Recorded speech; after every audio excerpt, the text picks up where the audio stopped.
আসসালামু আলাইকুম। আমি পিনাকল ট্রেনিং ইনস্টিটিউটের মোবাইল সার্ভিসিংয়ের একজন ছাত্র। আজকে আমাদের কাছে এই মোবাইলটা আসছে। এটা হচ্ছে ওপো V15। এটা সমস্যা হচ্ছে টাচ ডিসপ্লে নষ্ট।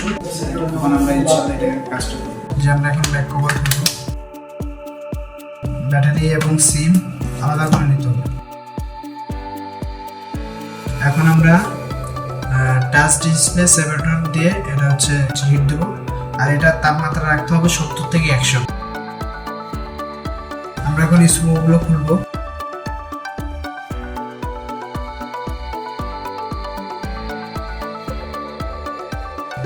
যে আমাদের মোবাইলটা খোলা শেষ, এখন আমরা হচ্ছে টাচ ডিসপ্লে র্যামটা মাদারবোর্ড থেকে আলাদা করব।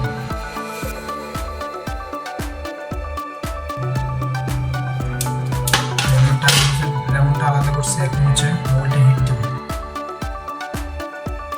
যে মোবাইলটা হিট হয়ে গেছে, এখন আমরা হচ্ছে টাচ ডিসপ্লে আলাদা করব।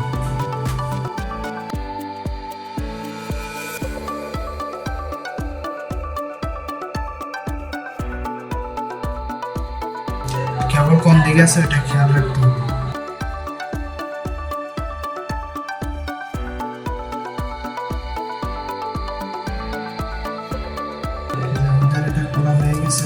টাচ ডিসপ্লেটা আমরা এখন হচ্ছে মূল বডি থেকে আলাদা করে ফেললাম, আর এখন আমরা নতুন একটা টাচ ডিসপ্লে লাগাবো এটাতে।